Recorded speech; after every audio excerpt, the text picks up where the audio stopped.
Sveiki, esu Vykintas, kartu su Šarūnu, kartu mes esam kūrę Dragonsus. Mes šiandien jums papasakosim apie tai, kaip reikėtų ruoštis motociklus kalnams.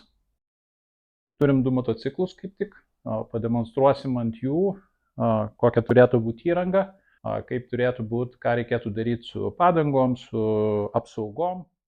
2 pagrindinės grupės tai yra padangos ir apsaugos. Bendras motociklo techninės būklės, manau, nereikia apžvelginėti mum, nes tai yra aišku, kad turi būti motociklas geros techninės būklės, pakeistais tepalais.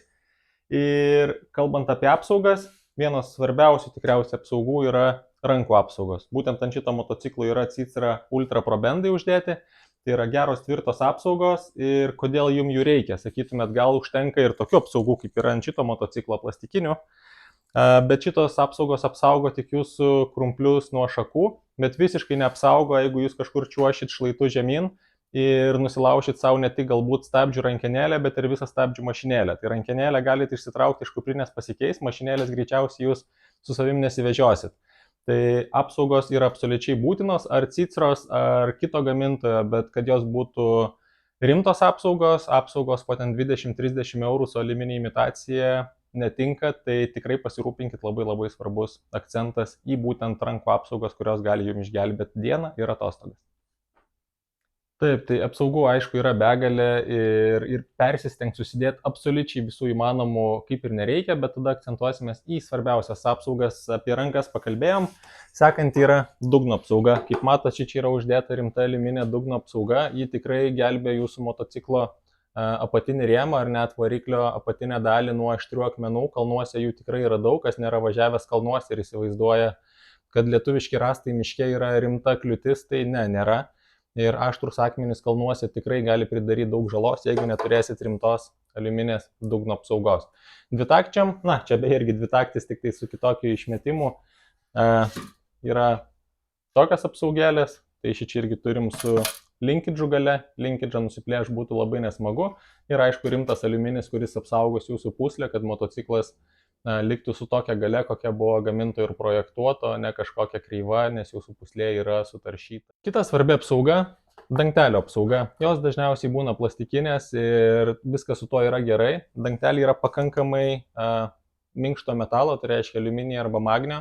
Jie pakankamai greitai skyla gavę akmenį, bet plastikinė apsauga labai gerai sugeria smūgį į akmenis ir tiek sankabos pusės, tiek degimo pusės dangtelius plastikinius tikrai rekomenduojam užsidėti. Radiatorių apsaugos. Radiatoriai yra pakankamai plačiai motociklė esanti ir pakankamai jautri vieta. Hard enduro motocikliai nėra niekaip apsaugoti išskyrus kelis šoninius plastikus. Ir jeigu radiatorius sulinksta, nieko baisaus. Jeigu atsiras bent mažiausia skylutė, radiatoriai kaput. Tai aliuminės rimtos radiatorių apsaugos yra labai rekomenduojamos ir jeigu neturit, užsidėkit. Aš sakyčiau, jeigu galvojat, kad ventiliatorius yra svarbu, tai jūs visada galite truputį pristoti ir duoti variklio ataušt, bet jeigu jūsų radiatorius bus kiauras, jūs niekur toliau nenuvažiuosit, pasirūpinkit. Matom gerą pavyzdį, kai yra uždėtos radiatoriaus apsaugos ir šitą motociklę radiatorius net yra šiek tiek giliau, bet pagal tai, kiek jos turi įvairių nubrozdinimų, aš suprantu, kad radiatorius jau kaip minimum vienas yra sutaupytas. Aišku, kad reikės naviguoti. Naviguoti galima su telefonu arba su navigacija. Telefonas paprastas variantas ir jeigu tą darysit, bet kokiu atveju neprisigalvokit išsikelt laikiklių čia kažkur aukštai, motociklui verčiantis per priekį, jūs telefoną ir savo laikiklių neteksit per sekundę. Čia yra geras pavyzdys, navigatoriaus laikiklis uždėtas per patį motociklo centrą, tiesiai ant vairo, tvirtai prisuktas su maitinimu. Šičia būtent yra uždėtas 600 serijos Garmino laikiklis. Naujesnė yra 700, aišku, jie šiek tiek brangesni tie navigatoriai, bet tikrai veikia daug sklandžiau. Jeigu biudžetas neleidžia, bet vis dėlto nenorit galbūt savo brangaus telefono dėti ant motociklo, tai yra Garmino Regonas arba Garmin E-Trexas. E-Trexas apskritai yra paprasčiausia pati navigacija ir kai nereikia orientuotis, o reikia važiuoti tik pagal treką, jinai iš tikrųjų yra puikiai tinkama, nes ilgai veikia baterija, jin yra maža ir pakankamai nebrangi. 600-700 papildysiu yra Montanos. Jeigu tik turistausit, tai su telefonu viskas bus tvarkoj, jeigu žadat važiuoti varžybose, ypač pro klasiai, tai tikrai griežtai nerekomenduojam naudoti telefonų, naudokit tik tai Garmin navigacijas. Padangos tikriausiai nepaslaptis, kad turi būti minkštos. Šičia yra Mitas C19, jos yra gan minkštos padangos, kaip ir matot, karbai pakankamai lengvai sukinėjasi. Šičia yra įdėti ir mūsai į vidų. Mūsai pageidautini, nėra visiškai būtini, jeigu mokat mikliai montuoti ir žinot, kas yra ratų montavimas. Jeigu apie tai neišmanot, geriau susidėkit mūsus. Ir mūsai turėtų būti pakankamai žemo slėgio, reiškia 0,4, 0,5, 0,6 baro. Nesumaišykit su raliniais mūsais, kurie būna apie 1 barų ir daugiau, su jais kalnuose bus važiuoti tikrai sunku. Ir apie tai, kad padangos turėtų būti naujos, manau, irgi net nėra kalbos. Tai naujos arba visiškai apynaujas, jeigu kelis kartus išvažiavo, tai tebūnie. Ir ką nepamirškim dar paminėti, kad būtinai įsidėkit bent po vieną atsarginę padangą. Kodėl reikia atsarginės padangos? Nes būna kalnuose situacijų, kai gali tiesiog prakirsti nepataisomai padangą, kuri net su mūsų nebebus saugi važiuoti, tarkim suplyš kordas, taip kartais nutinka. Tai įsidėkit papildomą padangą, nebūtinai naują, tam, kad galėtumėt pasikeisti ir vėl nesusigadinti savo atostogų. Keli pavyzdžiai gero ir netokio gero padangų pasirinkimo. Mitas F07 arba Superlight, jos dabar vadinas, čia yra su viena žalia juosta, kaip matot. Būna ir su 2 žaliom juostom, tai būtų pats geriausias variantas, bet ir su viena žalia juosta jos turi tikrai minkštus karbukus ir tos padangos dėvis pakankamai greitai. Jeigu padanga bus visiškai nauja, vienai savaitei kaip ir turėtų užtekti, bet turėkite omeny, kad gali ir neužtekti. O kitas variantas atrodo žiauriai piktos padangos, bet čia yra Dunlop MX Trim 3 ir jinai yra krosinė padanga. Tai reiškia, kad jos karbai yra kaip akmuo ir jūs ant akmenų su jie slidinėsit daug labiau negu galite įsivaizduoti. Tai dar sik akcentas į kuo minkštesnės padangas. Kuo minkštesnė padanga, tuo jūs geresnį sukibimą turėsite ant akmenų. Čia yra minkštos padangos, labai geros minkštos padangos.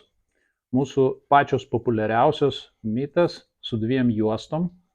Vienintelis niuansas yra tame, kad jeigu jūs naudojat tubeless sistemą, tai tada venkit su 2 juostom Mitas. Tada jau reikėtų naudoti su 1 juosta. Tai čia turėkite omeny, labai svarbu, nes jau praktikoje turim daug atvejų, kai reikėdavo dėti kitą padangą, todėl kad jinai per minkšta, jos kordas silpnesnis ir spygliai visokiausi miške arba krūmai gali tiesiog pradurti ją ir dažnai teks užtaisyti. Galinė padanga ir priekinė padanga 2 esminiai dalykai yra. Priekinė gali būti šiek tiek kietesnė, gali būti vidutinio kietumo, bet galas būtinai turi būti minkštas. Ir čia kaip pati padanga, taip ir mūsas yra svarbu. Mūsas 0,4, 0,5 atitikt turėtų. Galiniam stabdžiam galit uždėti apsaugą diskui. Lapelių rankų apsaugom ant vairo nerekomenduoju. Visiškai čia ne tas, kas turi būti kalnuose. Būtinai užsidėkit aliuminiu sutvirtintas apsaugas, tokias kaip Saikra. Na ir GPS-as kuo žemiau, tuo geriau.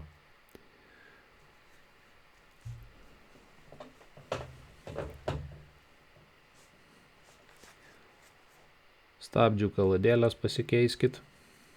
Akumuliatorius irgi turėtų būti šviežias. Stabdžių kojelę galima pritvirtinti troseliu prie variklio.